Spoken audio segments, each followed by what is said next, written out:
انہوں نے 14 یا 15 اگست 1946 کو قائد اعظم نے اعلان کیا کہ ہم 16 اگست 1946 کو ڈائریکٹ ایکشن ہوگا، یعنی راست اقدام جس کو اردو میں کہا گیا، اور اس ڈائریکٹ ایکشن میں یہ ہوگا کہ ایجیٹیشن ہوگا.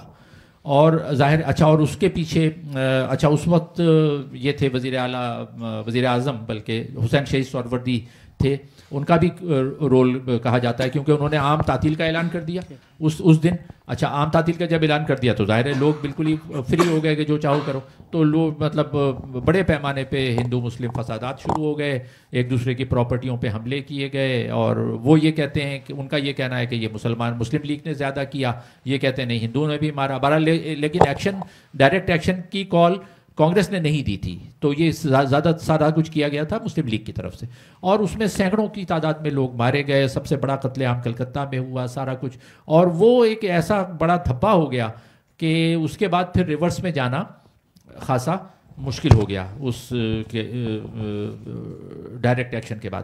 اس کے بعد کیا ہوتا ہے؟ اس کے بعد یہ ہوتا ہے کہ الیکشن جو 1946 کے اینڈ میں اور 47 کے شروع میں ہوئے کانسٹیٹیوئنٹ اسمبلی کے، اس کے نتیجے میں جو ہے وہ کانسٹیٹیوئنٹ اسمبلی وجود میں آئی. اس کا بھی انہوں نے بائیکاٹ کیا، مسلم لیگ نے بائیکاٹ کیا. تو پھر وہ انٹرم گورنمنٹ جو بنائی گئی وہ صرف کانگریس کی بنائی گئی. جب کانگریس کی بن گئی، لیکن پھر بعد میں 2-3 مہینے بعد ان کو خیال آیا تو انہوں نے مسلم لیگ نے کہا کہ نہیں ہم اس میں شامل ہو گئے. اب یہاں ایک اہم بات یاد رکھنے والی ہے، وہ یہ ہے کہ جو 4 منسٹریز دی جانی تھیں مسلم لیگ کو اور دی گئیں، اس میں جو لوگ توقع کر رہے تھے، اس میں وہی میں نے جیسے کہا نا کہ 2 بڑے نام تھے اپنے، بلکہ 3 بڑے نام تھے، خلیق الزمان اور نواب اسماعیل، یہ دونوں یو پی کے، اور تیسرا نام تھا خواجہ ناظم الدین کا، اور یہی سب سے سینئر ترین تھے، اور لیاقت علی خان آف کورس چوتھے تھے. تو لیکن ان 4 میں سے صرف لیاقت علی خان کو انہوں نے قائد اعظم نے منتخب کیا. نہ انہوں نے منسٹری کے لیے چودھری خلیق الزمان سے کہا کہ یہ جائیں، نہ نواب اسماعیل سے کہا، اور نہ خواجہ ناظم الدین سے کہا.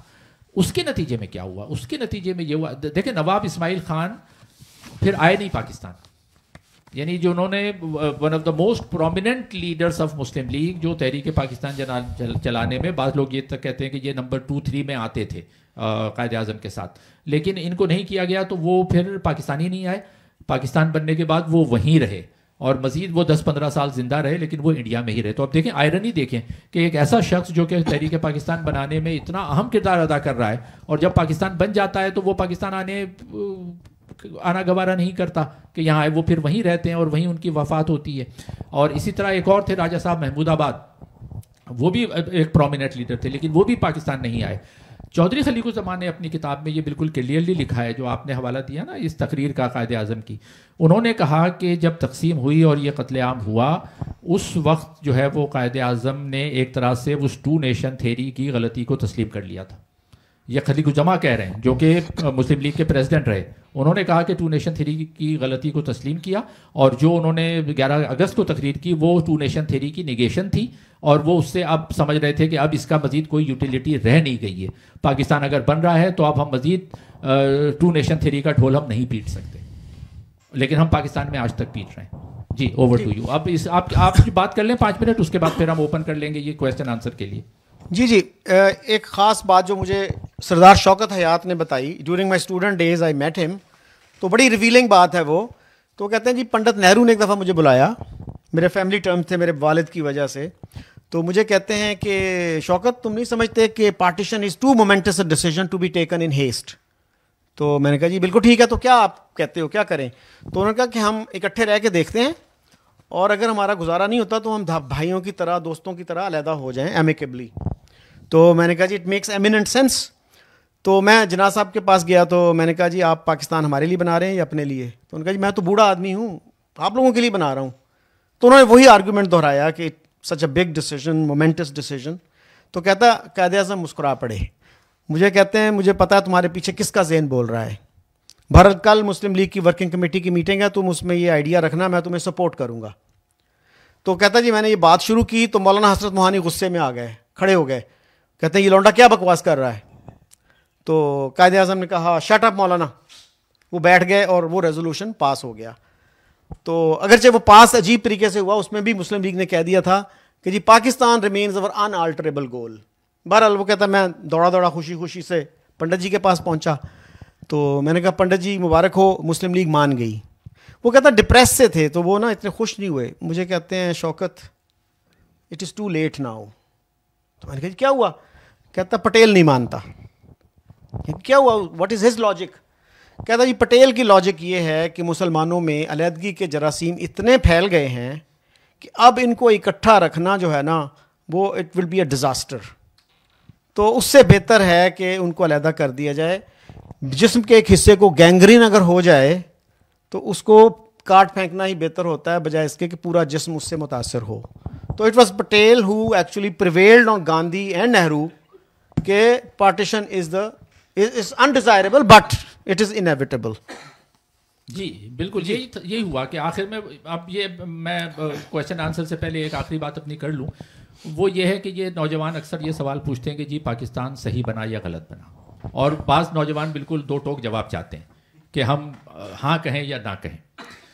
اب اس کے جواب میں یہ دیتا ہوں, میں پہلے بھی دہرا چکا ہوں, شاید یہیں پر میں دوبارہ سے دہرا دوں گا.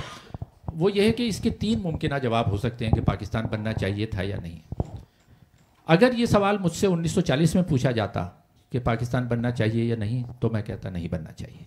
اس لیے کہ پھر وہی بات کہ صدیوں سے رہ رہے تھے ساتھ, چھوٹے موٹی چیزیں ہوتی تھیں, اختلافات فساد بھی ہوتے تھے, لیکن اوور آل ایسی صورتحال گھمبیر نہیں تھی کہ ہم نہ رہ سکتے. تو 1940 میں اگر مجھ سے یہ سوال پوچھتا کوئی کہ پاکستان بنایا جائے یا نہ بنایا جائے, تو میں کہتا نہ بناؤ, ساتھ رہنے کی کوشش کرو. یہی سوال اگر مجھ سے 1947 میں پوچھا جاتا تو میں کہتا بنا دو. اس لیے کہ جو آپ نے بات کی ہے, جس نتیجے پہ پٹیل پہنچے شاید میں بھی اسی نتیجے پہ پہنچتا. میں ناظر محمود جو یہاں بیٹھا ہوں, میں یہ کہتا 1947 میں کہ پاکستان بنا دو. اس لیے بنا دو کہ اس 7 سال میں اتنا زہر پھیلایا جا چکا تھا کہ اب ان کا ساتھ رہنا بہت مشکل تھا, اور اگر وہ کسی طرح ساتھ رہ بھی جاتے تو 2-4 سال بعد مزید خرابیوں کے بعد پھر الگ ہونا ہوتا. تو وہ 47 میں ہو گیا. تیسرا جواب یہ ہے کہ اگر یہ سوال مجھ سے 2025 میں پوچھا جائے کہ پاکستان بننا چاہیے تھا یا نہیں, تو میں یہ کہوں گا کہ اب یہ سوال irrelevant ہے. اس لیے کہ بچہ جائز ہو یا ناجائز ہو وجود میں آ چکا ہے.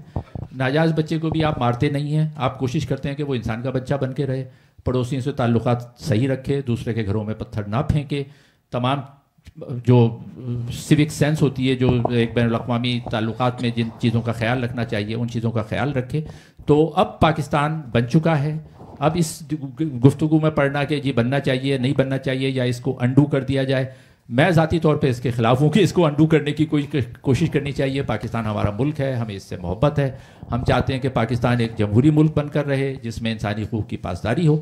تو پاکستان از اے ریئلٹی جس کو ہمیں تسلیم کرنا چاہیے, اور اس کو ایک اچھا ملک بنانے کے لیے ہم سب کو کوشش کرنی چاہیے. تو یہاں پر میں اپنی بات کا اختتام کرتا ہوں. اب now floor is open for discussion. اس سے پہلے میں ایک گزارش یہ کروں کہ ہمارے ہاں ایسے لوگ جو انڈیا سے اچھے تعلقات نہیں چاہتے, ان کا ایک پیٹ آرگیومنٹ ہے اکھنڈ بھارت. انڈیا جی اچھے تعلقات نہیں چاہتا, اکھنڈ بھارت چاہتا ہے. تو اس میں ایک تو پنڈت نہرو کی سپیچ ہے, وہ پڑھ لیجئے. 1948 میں وہ علی گڑھ مسلم یونیورسٹی گئے تھے اور انہوں نے یہی بات کی کہ اگر ہم پاکستان کو زبردستی ساتھ ملانا چاہتے تو ہم ڈویژن سے اگری ہی کیوں کرتے, اور ہم چاہتے ہیں کہ پاکستان ایک خوشحال ملک ہو, پراسپرس ملک ہو, اسٹرانگ ملک ہو, ہمارے ساتھ اچھے تعلقات ہوں. اس کے بعد ایون نریندر مودی سے شاہد صدیقی نے انٹرویو کیا, از اے مسلم پولیٹیشین اینڈ اے جرنلسٹ, 2012 میں, کہ آپ کی RSS میں ٹریننگ ہوئی, یہ ہوا, تو آپ کیا کہتے ہو اکھنڈ بھارت کے بارے میں. اس نے کہا یار اکھنڈ بھارت تو مسلمانوں کی کوئی سازش ہوگی, I am not in favour of it. Akhand Bharat اگر ہو گیا, India will eventually become a Muslim majority country. میں انڈیا کے موجودہ بارڈرز کے ساتھ بہت خوش ہوں.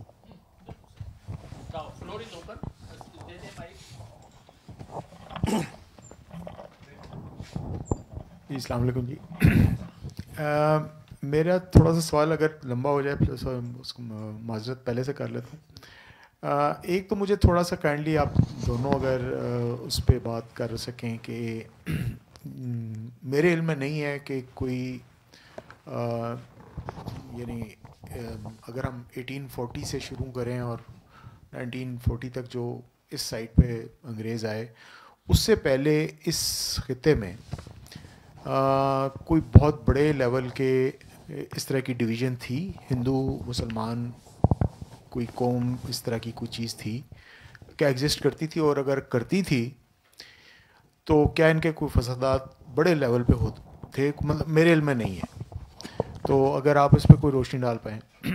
دوسری بات جو ہے وہ آپ نے ناظر صاحب آپ نے جو اینڈ میں بات کی ہے کہ 2025 میں آپ کا جو ویو ہوگا وہ اس طرح کا ہوگا، لیکن 2025 میں حالات اتنے زیادہ جو یعنی اب ہم دیکھتے ہیں یہ ساری چیزیں ہمارے سامنے آتی ہیں کہ انڈیا اس وقت تیسرے چوتھے نمبر کی دنیا کی اکانومی بن چکا ہے اور اس سے شاید آگے مزید وہ جو بھی معاملات ہیں ان کے بہتر سے بہتر کی طرف جا رہے ہیں، اور ہم یہاں پر اس وقت تقریباً بینکرپٹ ہو چکے ہوئے ہیں اور آگے پیچھے بھاگ رہے ہیں کچھ چھوٹے موٹے ڈالرز لینے کے لیے. تو اب یہ سوال تو لامحالہ لوگوں کے ذہن میں آتا ہے کہ کیا ہم سروائیو کر سکیں گے ایز اے کنٹری، اور جو اس وقت سچویشن بن چکی ہوئی ہے ویزاوی بلوچستان KPK، جو ریلیجس اور نیشنلسٹ جو بھی معاملات چل رہے ہیں، سندھ میں بھی اس وقت وہ 6 کنالز کا مسئلہ ہے اور جو بھی حالات ہیں اس وقت، تو یہ ساری چیز کو ذہن میں لاتے ہوئے صحیح اگر آپ کائنڈلی اس کو میرے تینوں چاروں جو میرے اسپیکٹس ہیں کہ اچھا اب میں اکھنڈ بھارت کی نہیں بات کروں گا، لیکن میں یہ کہوں گا کہ 2 سوال ہو گئے وہ اس کے جواب اچھا چلیں پلیز. ایک کا آپ دیتے ہیں، ایک کا جی جی جی. جو پہلا سوال ہے کہ اس سے پہلے جو مسلمانوں اور ہندوؤں میں کیا فسادات ہوتے تھے، کچھ ڈاکومنٹڈ ہیں نہیں ہیں، آپ اس پہ کچھ. جی ڈیل رمپل کی جو بکس ہیں ہم لوگ سارے اس سے فیضیاب ہو رہے ہیں، وہ ایک اچھا اس کا وہ بھی ہے. تو مجھے اس میں بھی میں نے جو 2-4 بکس اس کی پڑھی اس میں بھی مجھے کوئی ایسی بڑی لیول کی کوئی نظر نہیں آئیں چیزیں کہ جو یہ کوئی قومیں تھیں علیحدہ یا مطلب ایسے. تو میں اس میں یہ جو پیچھے سے میرا اشارہ ہے وہ یہ ہے کہ آیا یہ وہی ڈیوائڈ اینڈ رول والا معاملہ انگریز کر کے چلے گئے یا اس سے پہلے بھی کچھ چیز تھی؟ میرا خیال ہے کہ فسادات تو ہوتے تھے، لیکن وہ جو کہتے ہیں نا the remedy turned out to be worse than the malady, کہ علاج آپ نے جو سجیسٹ کیا وہ اس بیماری سے بہت زیادہ سخت تھا کہ مسلمانوں کی حفاظت کے لیے آپ نے ملک بنایا، اور اس بنانے کے عمل میں 10 لاکھ لوگ جو ہیں وہ اپنی جان کی بازی ہار گئے، 70 لاکھ سے زیادہ جو ہے بے گھر ہو گئے تو اس کو بھی کرٹیکلی دیکھنے کی ضرورت ہے. لیکن اس کا مطلب یہ نہیں ہوتا کہ اکھنڈ بھارت ہے. بھائی اپنی ہسٹری کا آپ خود آبجیکٹیولی آنیسٹلی جائزہ لو، اس سے کچھ سیکھنے کی کوشش کرو. اگر ہم نے 1947 کے فسادات سے کچھ سیکھا ہوتا تو ایسٹ پاکستان میں ہم وہ کچھ نہ کرتے جو ہم نے کیا. ایسٹ پاکستان سے کچھ سیکھا ہوتا تو ہم بلوچستان میں وہ کچھ نہ کر رہے ہوتے جو ہم کر رہے ہیں. تھوڑی سی سینس آف ہسٹری اگر ہمارے ملٹری آفیسرز میں ہو، ہمارے پولیٹیشنز میں ہو، تو ہم بہت بہتر ملک بنا لیں اس کو جس حالت میں اب یہ پہنچا ہوا ہے. مطلب مسلمانوں کی حفاظت کے لیے ملک بنا، اور آج مسلمان جو ہیں جان کی بازی لگا کے اس ملک سے باہر بھاگنا چاہ رہے ہیں. کچھ تو اسٹوڈنٹس ہیں، نوجوان ہیں جو یورپ کے سمندروں میں جو ہے جان کی بازی ہار جاتے ہیں. کچھ ایسے سیپریٹسٹ ہیں جو علیحدہ ہونا چاہتے ہیں اس ملک سے. بنگالی علیحدہ ہوئے، بھائی کیوں ہوئے؟ تھوڑا سا تنقیدی جائزہ لیں خدا را، اپنے آپ کو بہتر کرنے کی کوشش کریں، اپنے آپ کو ریفارم کریں، سیکھیں ہسٹری سے. ہماری اپروچ ہوتی ہے مناظرانہ، ہم سیکھنا نہیں چاہتے، مناظرہ بازی کرتے ہیں ہر وقت. اب اس کا ایک پہلو اور بھی ہے کہ بے شک بڑے فسادات اس سے پہلے نہ ہوئے ہوں ہندو مسلم میں، شاید کسی چھوٹی موٹی کمیونٹی میں کہیں پر، کیونکہ ظاہر ہے اب اس زمانے میں 17ویں 18ویں صدی میں اتنے اخبارات کا چلنا نہیں تھا، تو ڈاکومنٹڈ ہونا تو مشکل ہے کہ ریکارڈ ملے. چھوٹے موٹے ہوتے ہوں گے، بڑے پیمانے پہ نہیں تھا. لیکن ہیونگ سیڈ دیٹ، مسلمانوں میں بھی وہ قوتیں موجود تھیں جو کہ اس بات کو بار بار اینٹی ہندو اور اینٹی سکھ لے کر چل رہی تھیں کہ ہم میں مثال کے طور پہ شاہ ولی اللہ کی آپ کتابیں دیکھ لیں، انہوں نے دعوت دے کر بلایا احمد شاہ ابدالی کو. تھے یہاں کے شاہ ولی اللہ دہلوی، آپ ہیں دہلوی، نام کے ساتھ دہلوی لکھا ہوا ہے، دہلی میں آپ ہیں، اور بلا رہے ہیں آپ احمد شاہ ابدالی کو کہ آؤ اور یہاں آ کر جو یہاں کے ہندو ہیں ان کا قلعہ کرو، ان کو مارو. اب یہ بے شک ہندو مسلم فساد نہ ہوئے ہوں، لیکن یہ ایک سوچ کی تو عکاسی کرتا ہے نا کہ ہمارے لوگ اور جس کو ہم آج ہیرو بنا کے پیش کرتے ہیں، یہ جو ضیاء الحق کے دور میں نصابی کتابوں کو جس طرح سے تبدیل کیا گیا، اس میں جو ہیرو بنائے گئے ان میں مجدد الف ثانی کو ہیرو بنایا گیا. یہ اس سے پہلے کی پرانی، میرا ایجوکیشن سے تعلق ہے، آپ پرانی کتابیں اٹھا کے دیکھ لیں جو ہیں ان میں ان لوگوں کی داستانیں نہیں ہیں. لیکن یہ خاص طور پر جو ضیاء الحق کے دور میں جو کتابیں لکھی گئیں، اسکول کی ٹیکسٹ بکس لکھی گئیں، ان میں ان لوگوں کو شامل کیا گیا. یعنی سلیمان ندوی کو، شبیر احمد عثمانی کو، شاہ ولی اللہ کو، مجدد الف ثانی کو، اور ان سب کو یہ پیش کیا گیا کہ یہ پیش رو تھے دو قومی نظریے کے. تو یہ سوچ تو اچھا. اور دوسری مثال میں دوں گا، دیکھیں دو اسٹریم آف تھاٹ تھی نا جو 18ویں صدی میں، دو سید احمد شہید بریلوی اور sir Syed Ahmad Khan, opposite direction. Ultimately sir Syed Ahmad Khan والی جو سوچ تھی وہ، یعنی جس کو ہم نسبتاً روشن خیالی کی آپ سوچ کہہ لیں، اس کو شکست ہوئی. اور جو سید احمد شہید بریلوی والی دقیانوسی فرسودہ سوچ تھی، جس نے وہاں سے آ کر، سید احمد شہید بریلوی تھے بریلوی کے، لڑ کہاں رہے ہیں؟ یہاں آ کے جو ہمارا موجودہ پاکستان ہے. یعنی مصیبت یہ ہے کہ ہمارے موجودہ پاکستان کا جو علاقہ ہے، سارے آتے وہاں سے، بریلوی وہاں سے آ رہے ہیں، دیوبندی وہاں سے آ رہے ہیں، قادیانی یعنی اب تو وہ قادیان پاکستان میں نہیں ہے نا، تھا وہاں پر، تو سارے وہاں سے، جو جون پوری جو تھے مہدوی والے وہ وہاں سے تھے، وہ یہاں آ کے بلوچستان میں تبلیغ کرتے تھے. خیر اینی وے، تو سید احمد شہید بریلوی جو تھے وہ لڑ کس کے خلاف رہے ہیں؟ سکھوں کے خلاف. پنجاب آ کے تھے بریلوی، بھائی تمہیں لڑنا تھا تو تم انگریزوں کے خلاف لڑتے نا. وہاں سے آ کے یہاں پر انہوں نے خلافت موومنٹ چلائی، اور خلافت موومنٹ چلا کے انگریزوں کے خلاف، جس میں شکست ہوئی، اور پھر وہ بالا کوٹ میں ان کی شہادت ہوئی یا جو بھی ہوا. تو یہ چیزیں ذہن میں رکھنی ہے. ایک بات. دوسرا سوال جو آپ کا ہے کہ 2025 میں نے یہ کہا کہ بھائی پاکستان کو رہنا چاہیے اور اس کو ہمیں بہتر ملک بنانا چاہیے، اور آپ نے یہ کہا کہ بھئی جو حالات نظر آ رہے ہیں اس میں لگ نہیں رہا کہ یہ ایز اے کنٹری سروائیو کر سکے گا. آپ کا یہی سوال ہے نا؟ ہم بینکرپسی کے قریب ہیں. دیکھیں میں ایک پر امید آدمی ہوں، ٹھیک ہے. میں پر امید آدمی اس لیے ہوں کہ نا امیدی نوجوانوں کے لیے بہت نقصان دہ ہے. میں اکثر یہ سوال پوچھتا ہوں کہ اگر میں یہ کہہ دوں کہ بھئی پاکستان، جو عام طور پہ کہا جاتا ہے کہ جی پاکستان میں کچھ نہیں بچا، دیر از نو ہوپ فار پاکستان، اگر میں یہ کہہ دوں، جو میں نہیں کہوں گا، اگر میں یہ کہہ دوں، تو آپ مجھے یہ بتائیے کہ پاکستان کی جو 25 یا 24 کروڑ کی پاپولیشن ہے، اس میں سے کیا آدھے لوگ پاکستان چھوڑ کے جا سکتے ہیں؟ نہیں. 25% چھوڑ کے جا سکتے ہیں؟ نہیں. 10% لوگ 25 کروڑ میں سے 25 لاکھ پاکستان چھوڑ کے جا سکتے ہیں؟ نہیں. 1% لوگ پاکستان چھوڑ کے جا سکتے ہیں؟ جواب ہے نہیں. سوائے اس کے کہ سال میں کچھ چند ہزار یا 1 لاکھ 2 لاکھ چلے جائیں، نہیں جا سکتے. اگر نہیں جا سکتے تو میں یہ نا امیدی کیوں کہوں کہ جی پاکستان میں کوئی ہوپ نہیں ہے؟ ایک بات. دوسری بات یہ کہ پاکستان سے زیادہ برے حالات سے دوسرے ممالک نکلے ہیں. ابھی پورے پاکستان میں پاکستان کو توڑنے کی کوئی بڑی منظم تحریک نہیں چل رہی ہے. سندھ میں کوئی ایسی تحریک نہیں ہے ابھی جو آپ کہیں کہ جی انہوں نے پورا سندھ جام کر دیا ہو، سندھو دیش بنانے کی بڑی تحریک چل رہی ہے، پاکستان نہیں رہے گا، سندھو دیش الگ ہو جائے گا. ایسا نہیں ہے. پنجاب میں پاکستان کو توڑنے کی کوئی تحریک نہیں چل رہی ہے. کے پی میں جو تحریک چل رہی ہے طالبان کی، وہ انہوں نے خود ہمارے اوپر مسلط کیے ہوئے ہیں، وہ دہشت گرد ہیں، وہ شریعت لانا چاہتے ہیں. پاکستان توڑنے کا نام ان کا بھی نہیں ہے. بلوچستان میں جو ہیں وہ بھی کچھ لوگ ہیں جو کہ بلوچ لبریشن آرمی کے، لیکن وہ بھی یہ چاہتے ہیں بنیادی طور پر کہ جی ہمیں ہمارے حقوق دو. تو یہ 2-4 چیزیں ایسی ہیں جو مجھے امید دیتی ہیں کہ پاکستان میں ابھی بھی پوٹینشیل ہے کہ یہ ایز اے کنٹری سروائیو کر جائے، اور اس کو سروائیو کرنا چاہیے. کیونکہ اگر سروائیو نہیں کیا اس کے بعد بھی ہمارے لیے کوئی یہاں دودھ اور شہد کی نہریں نہیں بہیں گی. جیسے روس یوکرین سے لڑ رہا ہے، سرحدی تنازع میں پنجاب سندھ سے لڑ رہا ہوگا، سندھ بلوچستان سے لڑ رہا ہوگا، بلوچستان کے پی سے لڑ رہا ہوگا، یہ ہوگا. اس لیے میں بالکل اس بات کی نہ حمایت کر سکتا ہوں، نہ اس کی سپورٹ کر سکتا ہوں، اور نہ یہ بات اپنے منہ سے نکالنا چاہتا ہوں کہ پاکستان کو تقسیم کی طرف جانا چاہیے. السلام علیکم جی. میرا نام راشد ہے جی، میں اسسٹنٹ پروفیسر ہوں ہسٹری کا.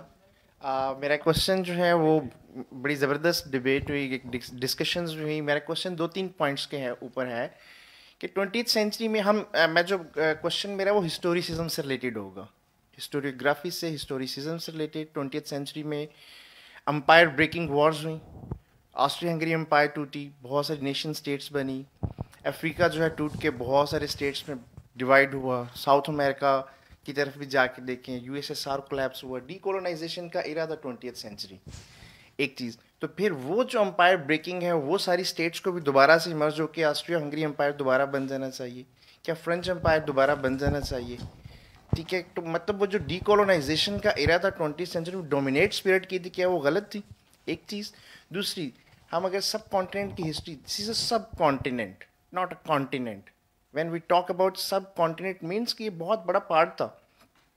اگر ہم سب کانٹیننٹ کی ہسٹری اٹھا کے دیکھیں، there were 5 instances: Mauryan Empire, Imperial Guptas, and then Delhi سلطنت time periods, Mughals, and then British, جنہوں نے امپیریل یونیفیکیشن کی سب کانٹیننٹ کی. ورنہ یہاں پر اٹھا کے دیکھیں چولکیاز بھی تھے، یہاں پر پالاواس ڈائنیسٹی بھی تھی، یہاں پہ راشٹرا کوٹاز بھی تھے، یہاں پر تو ڈھیر ساری کنگڈمس تھی. یہاں پر تو جو ہے اس طریقے سے یونیفائڈ فارم میں نہیں رہا. ایک کوشچن آپ نے بہت مرتبہ ایک چیز کو ڈسکس بھی کیا، تو British wanted British, so for ان کا جہاں پر کلونیل امپائر رہی ہے برٹش کی، انہوں نے وہاں پہ ڈیوائڈ بہت سارے ایریاز کو نہیں بھی کیا. وہاں پر انہوں نے آسٹریلیا کو، انہوں نے کینیڈا کو، بہت سارے کو، اور وہ تو یہ کلیم کرتے تھے کہ ہندوستان کو ہم نے جس طریقے سے اس کا سارا میکانزم ایوالو کیا ہے، یہ تو ہمارے کراؤن کا سب سے مہنگا ہیرا ہے. وہ اس کو جو آپ نے بات کی تھی کیبنٹ مشن پلان کی، اس کے بھی 2 پارٹ تھے، short term plan and long term plan. اور ان کا شارٹ ٹرم، ان کا مقصد یہ تھا کہ اس کو یونائٹڈ رکھیں. Labour party do not want to divide India, اور ان کی لاسٹ ایفرٹ تھی. پھر سر نے بھی جو بات کی شکیل چودھری صاحب نے، کہ وہ تو پھر پاٹیل اور ان سب کے آپس میں جو شارٹ ٹرم پلان تھا وہ کلیپس کر گیا، اینڈ ہندوز ولنگلی اس کو وہ کرنا چاہ رہے تھے. ان دونوں چیزوں کو تھوڑی سی وضاحت کر دیں تاکہ جو ہے ایک اور سبجیکٹو اپروچ ڈومینیٹ کر رہی ہے ڈسکشنز میں. آبجیکٹیولی ہم اس کو کیسے جو ہے آنسر کر سکتے ہیں. Thank you.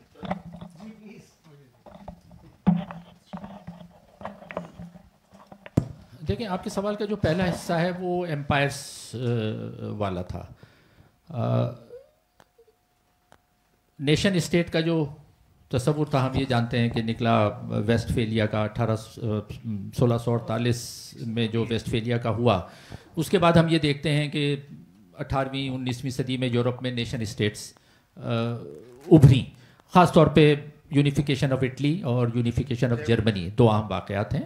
1860-61 اور 1870-71 یہ 2 یونیفیکیشنس ہوئیں. اور یہ اس سے نیشن اسٹیٹ، اچھا نیشن اسٹیٹ پہ تھوڑی سی بات کر لینی چاہیے، کیونکہ نیشن اسٹیٹ سے ہم، نیشن اسٹیٹ کی کوئی یونیورسل تعریف نہیں ہے، کوئی ایگریڈ اپون ڈیفینیشن بھی نہیں ہے. ایک جو ڈیفینیشن ہے وہ یہ ہے کہ نیشن اسٹیٹ اس کو آپ کہہ سکتے ہیں جہاں پر ایک زبان بولنے والے بہت زیادہ اکثریت میں ہوں. جیسے فرانس ہے، فرانس ایک نیشن اسٹیٹ ہم اس کو کہہ سکتے ہیں کیونکہ فرانس میں بہت بڑی میجورٹی جو ہے وہ تقریباً 90% لوگ شاید. جرمنی از اے نیشن اسٹیٹ کیونکہ وہاں.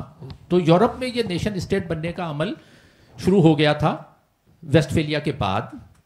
ٹھیک ہے، پھر یہ ہوا جو آپ نے جو بچی کچی جو امپائرس تھیں، ان امپائرس کے ٹوٹنے کا جو عمل شروع ہوا، یعنی ان لوگوں نے جو قبضے کیے، 4 امپائرس ٹوٹیں فرسٹ ورلڈ وار کے بعد.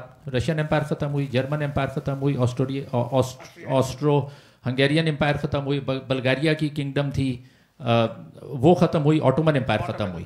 تو یہ 4-5 جس میں سے 4 تو پراپر امپائر اور 1 کنگڈم بلغاریہ کی، یہ فرسٹ ورلڈ وار کے بعد نیست و نابود ہو گئی، ان کا نام و نشان مٹ گیا. اب وہ یہ موقع تھا کہ وہاں پر نیشن اسٹیٹ وجود میں آ سکتی تھی، لیکن وہ نیشن اسٹیٹ وجود میں اس لیے نہیں آئیں کہ وہاں پر ملٹی نیشنل اسٹیٹس، جیسے اب سوویت یونین جو بنا وہ نیشن اسٹیٹ تو نہیں تھا نا. 15 اس کے صوبے الٹیمیٹلی بن گئے، شروع میں کم تھے، لیکن وہ اتنا بڑا دنیا کا سب سے بڑا ملک اور اس میں ملٹی نیشنل، مطلب سینکڑوں کی تعداد میں زبانیں بولی جاتی تھیں، سارا کچھ، تو وہ بنا. نیشن اسٹیٹ نہیں بن سکی. ٹھیک ہے، Yugoslavia was not a nation state. وہ بعد میں نیشن اسٹیٹ بننے کا عمل جو ہونا تھا تاریخی ارتقاء میں، وہ آ کے پھر 90s میں مکمل ہوا اور بڑی خونریزی کے بعد ہوا. تو اب وہ سربیا الگ، کروشیا الگ، یہ ساری جو ٹوٹل جو تھے وہ 21 ملین کی آبادی تھی یوگوسلاویا کی، اور 21 ملین کے 7 ملک بنے ہیں. اب 7 ملک بنے ہیں: سربیا، کروشیا، سلووینیا، مونٹینیگرو، کوسوو کو بھی الگ کر دیا گیا ہے. تو 7 ملک، ایک، اور ٹوٹل آبادی تھی 21 ملین، 2 کروڑ 21 لاکھ کے 7 کنٹریز بن گئے. تو وہ نیشن اسٹیٹ بننے کا تسلسل ہے. اب کیا پاکستان میں وہ نیشن اسٹیٹ بننے کا عمل شروع ہو گیا ہے، اور کیا واقعی میں نیشن اسٹیٹ بننی چاہیے؟ یہ بڑا انٹرسٹنگ سوال ہے. میرے خیال میں نیشن اسٹیٹ کو آپ زبردستی بنا نہیں سکتے ملک کو توڑ کر. حالات جیسے اب نیشنز ہیں وہ دنیا میں مختلف ملکوں میں کرد ہیں، تقسیم ہیں، ٹھیک ہے. اب کیا کردوں کی ان کی ایسپریشن تو یہ ہے کہ کردستان بنے جس میں سارے کرد جو ترکی میں، عراق میں، ایران میں پھیل ہیں وہ سب مل کے کردستان بنے، لیکن نہیں بنا. کیا بنے گا؟ I don't know. اسی طرح پاکستان میں کیا یہ توڑ پھوڑ ہونے کے بعد کیا نیشن اسٹیٹ بنے گی کہ پنجاب نیشن ایک ہو، اور کیا بننی چاہیے اور کیا اس کو سپورٹ کرنا چاہیے؟ At this moment as of now today I will not support it, کیونکہ جتنی طرح سے یہ پھیلی ہوئی ہے نا آبادی. اب پنجاب اگر کہیں کہ پنجاب ایک نیشن اسٹیٹ بننا چاہیے، سب سے پہلا سوال یہ ہوگا کہ جی پنجاب میں تو ایک نیشن ہے یا دو ہیں یا تین ہے. سرائکی کہیں گے ہمارا سرائکستان الگ ملک بنے گا، اس میں پھر لڑائی ہوگی اور وہ خانہ جنگی چلے گی. سندھ میں جتنی بڑی تعداد میں پٹھان ہیں کراچی میں، کیا سندھ ایک سندھو دیش بن سکتا ہے؟ بننا چاہیے. کوئی سپورٹ کرے گا؟ میں نہیں کروں گا، کیونکہ بہت بڑی خونریزی ہوگی. تو ہو سکتا ہے 100-200 سال میں نیشن اسٹیٹ بن جائیں اور ملک ٹوٹے اور پھر بڑی خونریزی کے بعد ہو جائے. وہ ہو جائے تو کہہ نہیں سکتے، لیکن ایز آف ٹوڈے تو میں اس خونریزی کی حمایت نہیں کروں گا. پہلی تقسیم میں ہم نے بڑی خونریزی دیکھی 47 میں، دوسری تقسیم 47 میں ہوئی، اس کی بڑی خونریزی دیکھی. اب میں تیسری خونریزی اپنی زندگی میں خدا کے لیے نہیں دیکھنا چاہتا اتنے بڑے پیمانے پہ. جی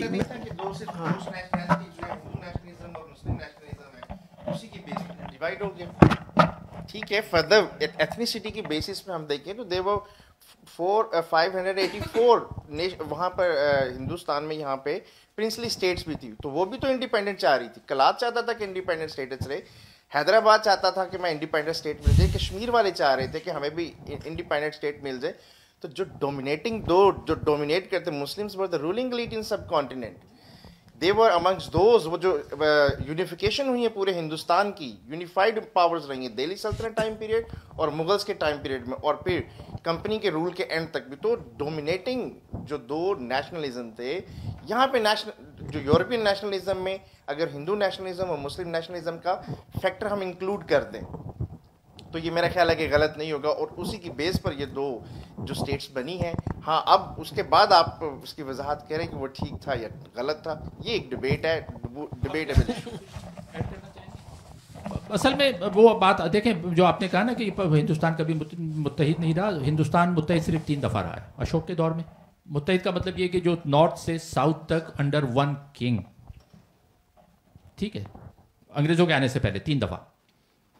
اشوک کے دور میں، علاؤدین خلجی کے دور میں، اور اورنگزیب عالمگیر کے دور میں. تقریباً پھر بھی نیچے کا حصہ آؤٹ تھا تھوڑا بہت، پورا نہیں تھا. پورا صرف انگریزوں نے رول کیا اوپر سے نیچے تک، ٹھیک ہے. ایک تو یہ بات، تو یہ اس میں ڈیوائڈ، تو یہ ہندوستان زیادہ تر ڈیوائڈ ہی رہا ہے. پورا ہندوستان متحد کبھی بھی نہیں رہا سوائے ان 3 جو میں نے 3 یا 4 واقعات بتائے. اب آپ کا یہ سوال کہ جی کیا ایتھنیسٹی پہ اگر نیشن نہ بنے تو کیا مذہب کی بنیاد پہ نیشن ہو سکتی ہے؟ مجھ سے اگر پوچھیں میری رائے، ویسے اس پہ کوئی لٹریچر میں، آپ ظاہر استاد ہیں، پروفیسر ہیں، آپ نے مجھ سے زیادہ ہی پڑھا ہوگا چیزوں کو، لیکن جیسے نیشن اسٹیٹ کی کوئی ایک ڈیفینیشن ہر کوئی جس پہ متفق نہیں ہے، اسی طرح یہ فیصلہ کرنا بڑا مشکل ہے کہ کیا مذہب جو ہے وہ نیشن کی بنیاد بن سکتا ہے. مسلم لیگ نے یہ کلیم کیا، اسی بیس پہ 2 نیشن تھیوری بنائی. میرے خیال میں مذہب کی بنیاد پر نیشن نہیں بن سکتی، لینگویج کی بنیاد پہ شاید بن سکتی ہے. کیوں؟ ون فائن مارننگ میں صبح اٹھ کے، اگر میں کرسچن ہوں، میں کہتا ہوں کہ میں ہندو ہو جاؤں گا. اگر میں ہندو ہوں، ون فائن مارننگ میں کہتا ہوں کہ میں مسلمان ہو جاؤں گا. ون فائن مارننگ اگر میں پٹھان ہوں، صبح اٹھ کے میں کہوں کہ میں آج سے پٹھان نہیں ہوں، میں بلوچ ہوں، ہو سکتا ہوں. اگر میں بلوچ ہوں، ون فائن مارننگ میں کہوں کہ آج سے میں بلوچ نہیں ہوں، سندھی ہوں، ہو جاؤں گا. نہیں ہو سکتا. یہ ثابت کرتا ہے کہ آپ مذہب کی بنیاد پر نیشن نہیں بنا سکتے، آپ لینگویج کی بنیاد پہ بنا سکتے ہیں. میرا یہ خیال ہے. ڈس ایگریمنٹ ہو سکتا ہے. جی 71 میں ویسی بھی غلط ثابت ہوگی. بہرحال اگلا سوال.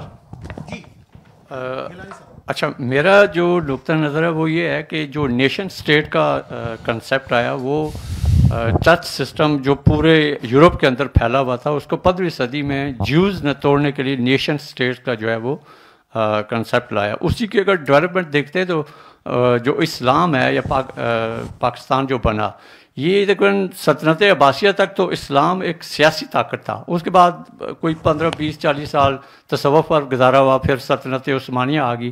آگے میرے خیال میں جو پاکستان کا بننا تھا یہ مسلم امہ کا یا سلطنت اسلامیہ کا ایک اگلا ظہور ہونا تھا. ابھی بھی اگر ہم سیاسی اور معاشی طور پر مضبوط ہو جائیں تو مسلم امہ کے ہم ہی جو ہے وہ اگلی سلطنت اسلامیہ کا باعث بن سکتے ہیں, کیونکہ اور جتنے بھی ہیں وہ سارے کنگز ہی ریاستیں ہیں. اچھا, ایک تو یہ ہے, اور دوسرا سوال یہ ہے کہ جو ڈاکٹر قریشی کہتے ہیں, وہ کہتے ہیں جی کہ منٹگمری صاحب تو پاکستان بننا ہی نہیں چاہتے تھے. وہ کہتے ہیں جی یہ تو 300 سال میں جو ایسٹ انڈیا کمپنی کی فوج بنائی ہے یہ تو نیشنل اسٹیٹس بن جائیں گی, ہمارے مفادات اس خطے کے ساتھ تو پھر بھی وابستہ رہیں گے. تو پھر امریکہ نے پاکستان کو دیا اور روس انڈیا کا بنا, اور اس کے بعد دیکھیں کہ 1917 میں ایک بلاک جو رشیا کا بنا, اور 1945 کے بعد کیپٹلسٹ بلاک امریکہ کی شکل میں بنا. امریکہ پاکستان ایک ہو کے. سوال پہ آ جائیں. سوال کیا ہے؟ سوال یہ ہے کہ جو مطلب ہے کہ انگریزوں کے قریب پاکستان کی جو تقسیم تھی وہ جغرافیائی تھی اور انڈیا پاکستان کی عوام کے لیے نظریاتی تھی. اور میرا خیال میں انڈیا پاکستان نے بڑھنا تھا ایک کیپٹلسٹ اور کمیونسٹ کے طور پر بھی, اور دوسرا جو ارتقاء انسانی ہوا اس کے تحت بھی سامراج کا جو حکمران ہوتا ہے وہ وہی کنٹرول رکھتا ہے. عوام جو ہے وہ مذہب پر ہی ہوتی ہے, اور مذہب پر ہی اسرائیل بھی بنا, مذہب پر ہی انڈیا بھی بنا, مذہب پر ہی پاکستان بھی بنا, اور مذہب پر ہی آج کی کنزرویٹو پارٹیز ہوتی ہیں. اور لبرلز جو ہوتی ہیں اگر اس لحاظ سے لبرلز اگر ہوتی ہیں تو اگر پاکستان یا مسلمان انڈیا کے ساتھ رہتے تو سیکولر اسٹیٹ اتنی بڑی کانسٹیٹیوشنل اسٹیٹ نہیں ہو سکتی تھی. یہ جھگڑا ہونا ہی تھا, اور چونکہ آئی ایم ایف اور ورلڈ بینک نے پیسے دینے تھے, اسی انہوں نے سمجھا کہ کنٹرول کرنا ہے تو انڈیا پاکستان تو ان کو الگ لگا دیں. ٹھیک ہے, اگلا سوال آپ کچھ کہنا چاہیں گے؟ اور یہ ہاں کمنٹ ہی تھا. ڈاکٹر قریشی کن کی بات کر رہے ہیں؟ اشتیاق قریشی کی بات کر رہے ہیں.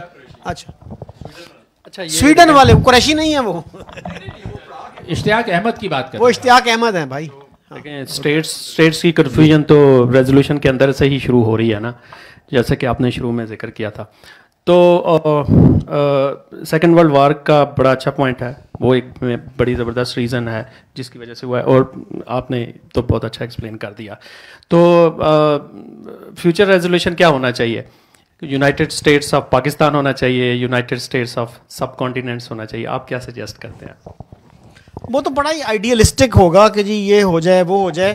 میں تو یہ کہتا ہوں کامن سینس کو ہی آپ اپنی گائیڈ مان لیں, ہسٹری سے تھوڑا بہت سیکھ لیں تو یہ ملک ایک اچھا ملک بن سکتا ہے.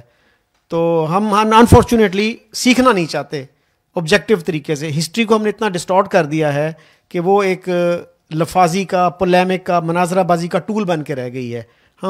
یہ ہے ہمارا اصل مسئلہ. ورنہ اگر ہم سیکھتے ہسٹری سے کہ 47 میں کیا ہوا تھا, کہ لوگوں کو چیک کیا جاتا ختنے ہوئے ہیں کہ نہیں ہوئے, یہی کام ہم نے 71 میں کیا. ان سے ہمیں باہر نکلنا چاہیے. ڈسینٹنگ جو ہے وائسز ان کو سننا چاہیے. میں بلوچستان کی بات کروں, آج سے 12-15 سال پہلے جنرل طلعت مسعود مجھے ملے ایک ہوٹل میں. تو میں نے ان سے کہا سر جنرل کیانی تو آپ کے جونیئر رہے ہوں گے؟ کہتا ہاں جونیئر تھے میرے. تو میں نے کہا سر اگر آپ جائیں کچھ اور سینئر لوگوں کو ساتھ لے جائیں یا خود چلے جائیں اور ان سے کہیں کہ سر یہ بلوچستان کا جو ایشو ہے نا یہ پولیٹیکل ایشو ہے, اس کو پولیٹیکلی ریزالو کرنے کی کوشش کریں, تو بڑا ڈسمسو طریقے سے کہتے ہیں, ان کو سب پتہ ہے. اس اپروچ سے ہمیں نکلنے کی ضرورت ہے. اور طلعت مسعود جو ہے he is considered a thinking general. ایک تھنکنگ جنرل اگر اس طرح سے سوچتا ہے تو پھر دیکھ لیں کہ ملک کے کیا حالات ہوں گے.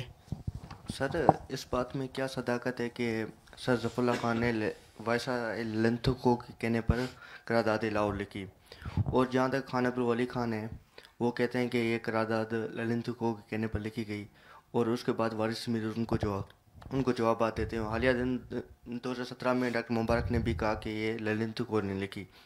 اور ہم کس کی بات درست مانیں, وارث میر کی مانیں یا خان عبدالولی خان کی مانیں, یا کس کی مانیں؟ میرا خیال ہے جی کہ یہ کلیمز ہیں, کوئی ایسی ایویڈنس نہیں ہے اس کے پیچھے کہ یعنی سر ظفر اللہ خان نے یہ ڈرافٹ کی. اور ایک کلیم تو یہ بھی ہے کہ انہوں نے کی تھی سردار سکندر حیات نے, لیکن اس کا اتنا حلیہ بگاڑ دیا گیا کہ وہ پہچانی نہیں جاتی کہ یہ انہوں نے پیش کی تھی ریزولوشن. ویسے اگر یہ انہوں نے کی ہوتی نا لنتھکو نے یا سر ظفر اللہ خان نے, وہ اس سے بہت بہتر ہوتی. جو حال تھا نا اس کا انہوں نے پڑھ کے بھی سنایا, جتنی کنفیوژن اور جتنی ایمبیگوٹیز اس میں چون کا مربع بنایا ہوا ہے, اگر یہ کوئی انگریز اس کو یا کوئی سمجھدار سینئر پوزیشن کا آدمی ڈرافٹ کرتا تو بہتر کرتا. لیکن میں نہیں سمجھتا کہ یہ, ہاں اس آئیڈیا کے پیچھے ان کی جو جس کو کہتے ہیں نا آشیرواد, ان کی تھپکی تو ہوگی کہ بھائی یہ کرو, اس طرف ان کو ڈالا تو گیا مسلم لیگ کو نا. وہ تو ہم نے بات کی ہے کہ یہ لارڈ کرزن کے زمانے سے مسلم لیگ کا قیام اور اس کے بعد مسلسل جس طرح سے چیزیں 40 سال چلائی گئیں, تو اس کے پیچھے, اس ہندو مسلم ڈیوائڈ کے پیچھے انگریزوں کا ہاتھ تو تھا, اس میں تو کوئی شک نہیں ہے. لیکن وہ ریزولوشن میں نہیں سمجھتا کہ لن لتگو نے ڈرافٹ کی ہو یا ایون ظفر اللہ نے ڈرافٹ کی ہو.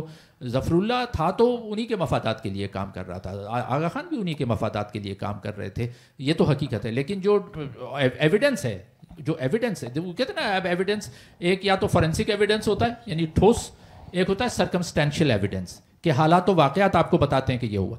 تو فورینسک ایویڈنس جو بتاتا ہے, جو ڈاکیومنٹڈ ہے, وہ یہی ہے کہ 4 ممبر تھے کمیٹی میں ڈرافٹ کرنے والی, میں نے ابھی نام لیے, اس میں سے 2 پنجاب کے تھے, سکندر حیات اور ملک برکت علی, یہ 2 پنجاب کے تھے, نواب اسماعیل یو پی کے تھے, اور خود قائد اعظم تھے. 4 لوگوں نے یہ ڈرافٹ کی تھی. اور یہ بنگال سے جو شیر بنگال تھے فضل الحق, انہوں نے پیش کی, اور خلیق الزماں نے اس کو سیکنڈ کیا. اور وہ خلیق الزماں کہتے ہیں کہ میں نے قائد اعظم کے کہنے پہ اس کو سیکنڈ کیا کہ بھئی یہ اپروو ہو جائے. تو یہ ہے مختصراً کہانی. ایک آخری سوال لے لیتے ہیں پھر آگے چلتے ہیں. جی سر, جیسے کہ آپ نے آپ سوال کر چکے ہیں, 1-2 لوگوں کو اور موقع دیں, پھر ہم آ جائیں گے آپ کے پاس, پہلے دوسرے لوگ کر لیں. جی, جس طرح آپ نے کہا کہ 1936 میں مسلم لیگ بری طرح فیل ہوئی تھی اپنے الیکشنز میں, لیکن اس کے بعد ایک دم کتنا ڈریسٹک چینج آیا کہ 1947 میں پاکستان بن گیا. تو ایسے کون سے وہ امپیکٹفل فیکٹرز تھے جو کہ عام لوگوں کے ذہن میں آئے کہ وہ ان کا جو رجحان تھا وہ مسلم لیگ کی طرف بنا, اور کیا اس میں کوئی ریلیجیس ایلیمنٹس بھی تھے, لائک ایکسٹریمزم, اس طرح کے کچھ؟ جی, اس میں کافی رول تھا مذہب کا. پیروں کو ہائر کیا گیا اور یہ کہا گیا کہ جو مسلم لیگ کو ووٹ نہیں دے گا اس کا نکاح ٹوٹ جائے گا. اس طرح کے جو لفاظی تھی. غلام کبریا نے ایک واقعہ لکھا ہے, آئی تھنک میرٹھ کا ہے وہ, جہاں سے لیاقت علی خان نے الیکشن لڑا, کہ ایک کانگریسی ایک کارنر میٹنگ سے خطاب کر رہا تھا, مسلمان کانگریس لیڈر, اور وہ کہہ رہا تھا کہ آپ مسلم لیگ کے جھانسے میں نہ آئیں, اس کے پاس کوئی اکنامک پروگرام نہیں ہے, آپ کی پراسپیرٹی کا کوئی پلان نہیں ہے, تو کانگریس اگر آئے گی گورنمنٹ میں تو ہم آپ کو کسانوں کو زمین دیں گے, آپ کو خوشحال بنائیں گے, یہ کریں گے وہ کریں گے. کہتا ہے ایک پھٹے پرانے کپڑوں والا بندہ مسلمان غصے میں اسٹیج پہ آیا اور اس پہ تھوک دیا کہ ہمیں اسلام چاہیے, ہمیں قرآن چاہیے, ہمیں خوشحالی نہیں چاہیے. تو اس طرح کا ایک سینٹیمنٹ پیدا کیا گیا. سر میرا کویشچن یہ ہے کہ اگر ہم فرض کر لیتے ہیں کہ پاکستان نہیں بنا, اب 2 امکانات ہیں. کیا پاکستان کا نہ بنتا تو یہ کیا آپس میں لڑ کے مر جاتے, یا یہ مل جل کے دنیا کی ایک بڑی پاور, سپر پاور بن جاتے؟ کیونکہ پھر ظاہر ہے یہ بارود اور توپوں میں تو پیسے نہیں ضائع کرنے تھے نا, پھر ہوتا سائنس وغیرہ اس طرف. تو جبکہ مسلمانوں میں ہم دیکھتے ہیں شاہ ولی اللہ کے مدرسہ رحیمیہ سے ہم اگر چلیں اور دیکھتے سر سید احمد شہید کی باتوں تک آ جائیں تو ہم دیکھتے ہیں کہ جدید تعلیم اور سائنسی تعلیم کے یہ سخت یعنی کہ خلاف تھے, جبکہ ہندو جو تھے وہ کبھی بھی جدید تعلیم کو حاصل کرنے میں ان کو کوئی مسئلہ اعتراض نہیں ہوتا تھا, وہ کرتے تھے. جبکہ ہمارے ہاں یہ جب سر سید احمد خان کو اس کی وجہ سے تحریک بھی چلانی پڑی تعلیم کے حوالے سے, سائنس کے حوالے سے, لیکن وہ بھی ہم دیکھتے ہیں کہ عورتوں کی تعلیم کے وہ بھی کوئی مجھے خاص نظر نہیں آیا, ایگزیکٹ نہیں مجھے پتا کہ وہ مجھے عورتوں کی تعلیم کے تو بالعموم مسائل تھے پھر بھی ایون دین. تو باقی رہ گیا, پہلے یہ لوگ کہتے رہے کہ آپ فوج میں بھرتی ہیں اور دوسری جنگ میں آپ جنگ عظیم میں لڑو, جہاں کے اپنے لوگ نوجوانوں کو بھرتی کروایا. بعد میں خلافت جو ایک بادشاہی تھا, ایک بادشاہ کے لیے یہ سڑکوں پر نکل آیا کہ جی ہم خلافت کو بچائیں گے. وہ خلافت کیا تھی؟ وہ بادشاہتی تھی جو ہر وقت صفی خاندان ایرانیوں سے لڑ رہے ہوتے تھے آپس میں. تو یہ جو تضادات نظر آتے ہیں اس میں ہوتا ہے کہ اگر یہ نہ بنتا تو کیا یہ آپس میں لڑ کے مر جاتے یا دنیا کی سپر پاور بن جاتے؟ یہ تو بڑا ناممکن سا کوسچن ہے کہ یوں ہوتا تو کیا ہوتا.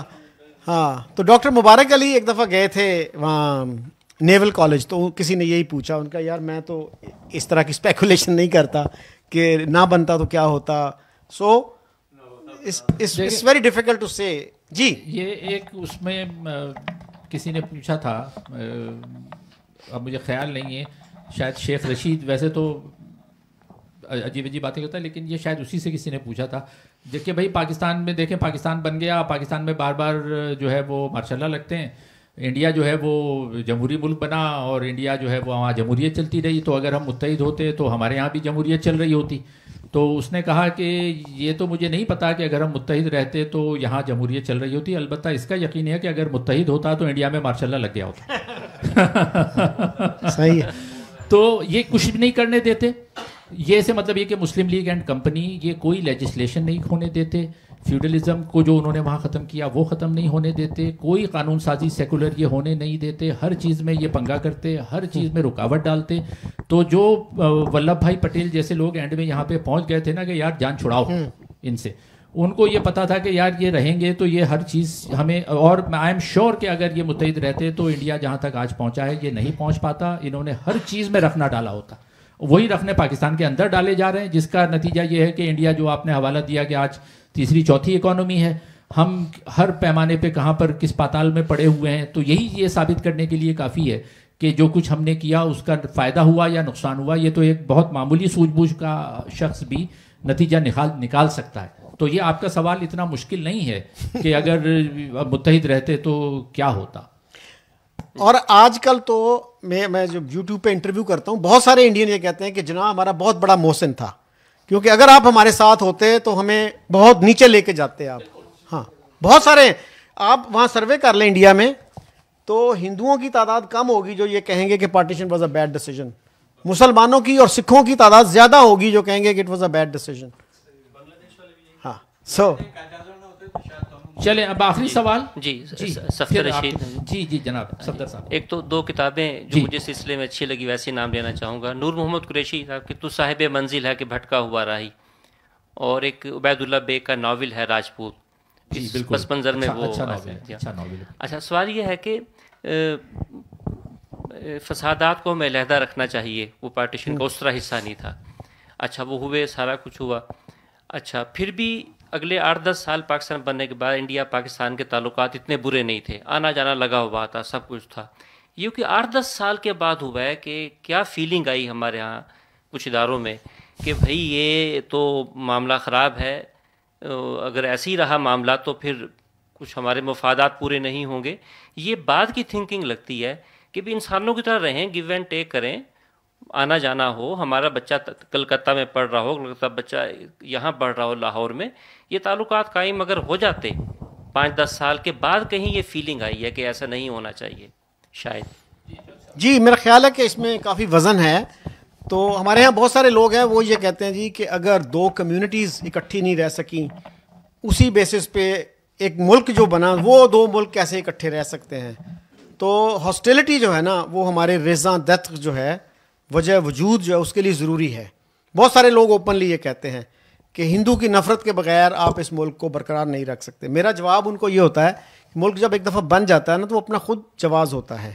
You don't have to justify its creation 24/7. وہ جیسے آئی رحمان نے کہا تھا کہ نوائے وقت 1947 سے ایک ہی اداریہ لکھتا آ رہا ہے, تو ایک ہی اداریہ لکھنے کی ضرورت نہیں ہے. We should move on. پوری دنیا مانتی ہے پاکستان کو, انڈیا مانتا ہے. آج بھی ہم کہتے ہیں نہیں جی انڈیا نے تسلیم نہیں کیا, بھائی ان کی ایمبیسی کیسے ہے یہاں پہ, آپ کے اتنے ایگریمنٹس ہیں کیسے ہو گئے وہ. تو ہمیں تھوڑا سا سیلف کرٹیسزم کرنا چاہیے اور سوچنا چاہیے کہ ہمیں اس ہاسٹیلٹی نے, اس دشمنی نے کیا دیا ہے, کیا نقصان کیا ہے, کیا. اور 65 کی جو جنگ تھی اس نے بڑا اہم رول ادا کیا. بہت ساری جو پابندیاں ہیں 65 سے پہلے نہیں تھیں, وہ 65 کے بعد لگیں. ہمارے ٹیکسٹ بکس میں جو ریجیڈیٹی آئی وہ 65 کے بعد بہت زیادہ آئی. جی بالکل, آپ نے اچھا کیا کہ 65 کی وار کا ذکر کیا. میں بھی یہی کہنا چاہ رہا تھا کہ جو 50s کا پیریڈ تھا اس میں ایکسچینج ہو رہا, یعنی فلمیں, انڈیا کی فلمیں یہاں چلتی تھیں, یہاں کی فلمیں وہاں جاتی تھیں. کرکٹ, ایون کبڈی کی ٹیمیں لاہور میں کبڈی کی ٹیموں کے مقابلے ہوا کرتے تھے, یہاں سے کبڈی کی ٹیم وہاں جاتی تھی. بنیادی رول پلے کیا 65, اور وہ بھی کیوں ہوا, اس وقت ہوتا نہیں. ایوب خان نے دھاندلی کے ذریعے الیکشن, ارلی 65 میں وہ دھاندلی کے ذریعے الیکشن ایوب خان جیتا تھا, اس نے فاطمہ جناح کو ہرایا تھا, اس کی پاپولیرٹی نوز ڈائیو کر رہی تھی, نیچے جا رہی تھی. اور ہم یہ جانتے ہیں کہ جب بھی کسی ڈکٹیٹر کی پاپولیرٹی نیچے جاتی ہے وہ نیشنلزم اور قوم پرستی اور ادھر ادھر حرکتیں کرنا شروع کرتے ہیں. یہ ایسی تاریخ میں بے شمار مثالیں موجود ہیں. پوتن کی مثال دیکھ لینا, 25 سال سے 20 سال سے بیٹھا ہوا تھا, پاپولیرٹی نیچے جا رہی تھی, وہ یوکرین پہ چڑھ دوڑا, آج وہ کہتے ہیں کہ جی اتنے پاپولر ہے پوتن, اس کو ایک ایکسٹینشن مل گئی. تو ایوب خان کا یہی تھا کہ وہ پاپولیرٹی نیچے جا رہی تھی, اس کو ایک کچھ چاہیے تھا. اور اس کے ساتھ جو لوگ تھے آس پاس, جس میں بھٹو پر بھی الزام لگایا جاتا ہے اور بھی الطاف گوہر وغیرہ, اور کچھ جنرل بھی ہوں گے اور خود ایوب خان بھی, کہ بھئی یہ جو شروع کیا انہوں نے, اپریل سے شروع کر دی تھی وہ کارروائی انہوں نے انڈیا کے ساتھ, اور پھر آپریشن جبرالٹر اور یہ سب کر کے جب جنگ ہوئی ہے تو ایوب خان ایک دم ہیرو بن کے عارضی طور پر آ گئے. جو ان کی تقریر مشہور کی جاتی ہے کہ جی ایسی تقریر کہ یہ آپ نے کس قوم کو للکارا ہے, اور جو لوگ آئی وٹنس ہیں اس دور کے, میں تو 1 سال کا تھا اس وقت 65 میں, لیکن میرے والد بتاتے ہیں کہ جی لوگوں میں ایک جو جوش و جذبہ آ گیا تھا ایک دم سے ایوب خان کی حمایت میں کہ یہ لیڈر ہے ہمارا, اس نے تو یہ کر دیا وہ کر دیا. تو اور اس سب سے زیادہ نقصان اس 65 کی اگر جنگ نہ ہوتی, ایوب خان نے یہ ایڈونچر نہ کیا ہوتا تو شاید 71 کی بھی جنگ نہ ہوتی, اور شاید ہم جتنا بڑے پیمانے پہ ہماری جو زوال آیا ہے ہیومن ڈیولپمنٹ میں کہ ہمیں اتنا اسلحہ, گولہ بارود, آرمی سب پہ خرچ کرنا پڑ رہا ہے, شاید ہم نہ کرتے. جی آخری سوال آپ کا لیں گے پھر کلوز کریں گے. ایک چیز تو شکیل جی صاحب, جو ریزولوشن کے حوالے سے جو پروگرام ہوتا ہے اس کی ویگ اس کا جو اسپیکٹ ہے اس کے بارے میں آپ نے بات کی تھی. سر نے بہت اچھا آنسر کیا اپنی ڈسکشن میں کہ یہ چیزیں جو ہے نا یہ سیکنڈری سی چیزیں ہوتی ہیں. میں اس کا ایک حوالہ دیتا ہوں کہ جب 1776 میں جو declaration of independence Thomas Jefferson نے لکھا تھا تو 1781 میں ٹریٹی آف پیرس کے تحت برٹن نے تسلیم کر لیا تھا انڈیپینڈنس اسٹیٹس کو. 1783 سے لے کے 1789 تک یونائٹڈ اسٹیٹس کا جو کانسٹیٹیوشن کیا تھا اور وہ رول کیا کرتے تھے, وہاں پہ پریزیڈنٹ کون تھا, بالکل ایک ویگ ہے. پھر 1789 میں ان کو کانسٹیٹیوشن آیا تو انہوں نے اپنی اس ویگ اسپیکٹ کو کریکٹ کر لیا. سر نے بہت اچھے طریقے سے بتایا کہ یہ سیکنڈری سی چیزیں, ان کو ہم لیٹر آن اگر وہ کسی طریقے سے اگر کریکٹ ہو گئی تو دیٹس ونڈرفل. ابھی جو ایک صاحب نے کوشچن کیا تھا, یورپ میں ڈچ, فرانس, برٹش, ان کی رائیولری جو تھی بہت زبردست قسم کی رائیولری جو سینچریز بیسڈ رہی ہیں. اور ریسنٹ پاس میں اگر ہم دیکھیں جرمنی اور فرانس کی جو ہے رائیولری جو ہے وہ ایک آئیکونک قسم کی رائیولری رہی ہے. انہوں نے اپنے یہ پرابلمز ریزالو کر لی. وہی فرینچ اور برٹن جو ہے 20th سینچری کے شروع میں الائے بن گئے. فرانس اور جرمنی جو ہے سیکنڈ ورلڈ وار کے بعد اکنامک پراسپیرٹی کے لیے ایک دوسرے کے ساتھ بہت اچھا. ابھی آپ نے جو آنسر کوشچن کیا, جو میں بات کرنا چاہ رہا تھا اسی میں آپ کا آنسر بھی ہے. میں اس چیز کو انڈورس کروں گا کہ اب موو آن کرنا چاہیے اور بڑے پازیٹیو طریقے سے جو ہے ان چیزوں کو دیکھنا چاہیے. تو میں آپ کی سر بات کو انڈورس کر رہا تھا کہ وہ چیزیں جو ہیں ویگ تھا نہیں تھا, وہ ایک سیکنڈری سی چیز ہے, نیشنز اس سے آگے نکل جاتی ہیں. اسی چیز کو اگر فردر آپ کرنا چاہیں لیبوریٹ. ہاں بریفلی, ایک ایگریمنٹ ہوا تھا بے نظیر کے دور میں کہ ہمیں یہ کمپلینٹ ہے کہ انڈیا کی ٹیکسٹ بکس میں مسلمانوں کے خلاف بہت ہیٹ ہے اینڈ وائس ورسا. تو ایک انڈین امبیسڈر سے انسٹیٹیوٹ آف اسٹریٹجک اسٹڈیز میں پوچھا گیا, انڈین امبیسڈر کو بہت کم اجازت ملتی ہے کسی تھنک ٹینک میں جائے, کسی یونیورسٹی میں جائے. تو بہرحال وہاں پہ کسی نے ایک سوال کیا کہ جی آپ کی ٹیکسٹ بکس میں مسلمانوں کے خلاف بڑی ہیٹ ہے. تو ان کا جی I am glad you ask this question. تو ہم تیار ہیں کہ ایک کمیٹی بنائیں, Indian committee Pakistani text books کا جائزہ لے, ایک Pakistani committee Indian text books کا جائزہ لے. تو یہ بات اسمبلی میں کی جماعت اسلامی کے ایک بندے نے, کہتا جی دیکھیں یہ ہندو آ کے ہماری ٹیکسٹ بکس کو اپروو کیا کریں گے. تو بجائے اس کے کہ ریلیونٹ منسٹر اس کو ایکسپلین کرتا کہ بھائی ہم بھی ان کی ٹیکسٹ بکس کو کیا کریں گے, اسیس کریں گے, ان کو دیکھیں گے. تو نہیں ہم کسی ہندو کو اجازت نہیں دیں. وہ جو ماچوازم ہے ہمارا وہ آ جاتا ہے. ورنہ it was a very very sensible suggestion کہ ٹیکسٹ بکس کو آپ دیکھیں. اور ویسے بھی آپ تو انٹرنیٹ پہ آپ کو اویلیبل ہے, انڈین ٹیکسٹ بکس دیکھیے اور پاکستانی ٹیکسٹ بکس دیکھیے, پھر دیکھ لیجیے گا کس میں نفرت کتنی ہے. جی اب میرا خیال ہے کلوز کرنا ہے تو میں آخری بات کر کے پھر ہم کوئی سوال نہیں لیں گے, پھر ہم کلوز کر دیں گے. اگر آپ کو اس سے پہلے کوئی اور بات کرنی ہے تو میں آخری 1-2 جملے, آپ نے جو سوال اٹھایا نا آپ نے بہت اچھا کیا, امریکہ کا حوالہ دیا. اس سے ایک بات ثابت ہوتی ہے امریکہ کا جو آپ نے 1776 سے 1789 تک کا جو ہے, دیکھیں امریکہ جو جب آزاد ہوا اور آزادی کی جنگ چلی اور اس کے بعد انیشلی وہ ایک کنفیڈریشن کی شکل تھی, لیکن انہوں نے پھر ریئلائز کیا کہ یہ کنفیڈریشن چل نہیں رہی ہے کیونکہ ان کا کوئی سینٹرل بینک ہی نہیں تھا اور مرکزی حکومت بہت لوز تھی. جو 13 انیشیل اسٹیٹس تھیں جنہوں نے آزادی کا اعلان کیا تھا وہ سب آٹونومس تھیں, اسی لیے اس جارج واشنگٹن سے پہلے ہمیں کوئی صدر نہیں ملتا. لیکن اس تجربے سے انہوں نے سیکھا کہ یہ چلے گا نہیں. کنفیڈریشن کیا ہوتا ہے؟ کنفیڈریشن وہی تھا جو کیبنٹ مشن پلان تھا کہ 1-2 چیزیں ہوں باقی کچھ بھی نہیں ہو. تو کنفیڈریشن چلتا نہیں ہے, یا تو فیڈریشن ہو یا unitary who. Confederation is not, مطلب وہ الٹیمیٹلی وہ تقسیمی ہو جاتا ہے. پھر الیگزینڈر ہیملٹن کے فیڈرلسٹ پیپرس ہیں. الیگزینڈر یعنی تھامس جیفرسن نے تو وہ ڈکلیریشن آف انڈیپینڈنس لکھا, لیکن جو کنفیڈریشن سے فیڈریشن کی طرف جو لے کر گیا وہ الیگزینڈر ہیملٹن تھا. اس کے فیڈرلسٹ پیپر آج بھی پڑھنے سے تعلق رکھتے ہیں, وہ کتابی شکل میں شائع ہوئے ہیں, وہ پڑھیں تو اس سے آپ کو اندازہ ہوتا ہے, پورا سمجھ میں آ جاتا ہے کہ کنفیڈریشن کیا ہوتی ہے. اور اسی نے یہ پروپوز کیا الیگزینڈر ہیملٹن نے کہ ایک ہمارا مرکزی ایک بینک ہونا چاہیے. انفارچونیٹلی وہ بیچارہ بہت کم عمری میں 40-45 سال کا تھا, وہ ایک ڈویل میں کسی سے لڑتا ہوا مارا گیا, ورنہ otherwise he would be the next president of America. تو یہ تو ایک بات کی آپ کا سوال کا جواب. دوسرا جو آپ نے کہا جو ٹیکسٹ بک کے حوالے سے جو بات دیکھیں, یورپین یونین کی طرف کیسے گیا, ہم نے یہ بات ابھی کی ہے کسی نے کہ وہ صدیوں فرانس, جرمنی, برطانیہ یہ ایک دوسرے کے دست و گریباں رہے, لڑتے رہے.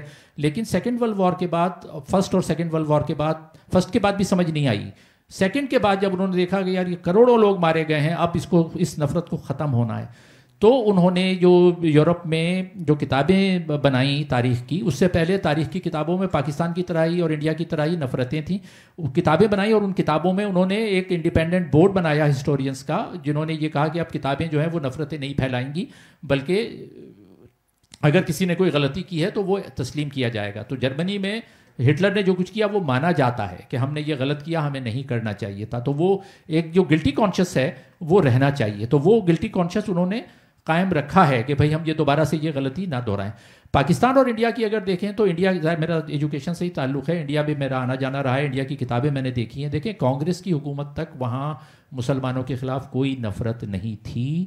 اگر ہوتی تو وہ ٹی وی پر مرزا غالب کے نام کی سیریز نہیں بناتے, بہادر شاہ ظفر کا ڈرامہ نہ بنتا, سارڈ آف ٹیپو سلطان کے نام سے ایک لمبی سیریز بنی ٹی وی پر, وہ بنائی گئی.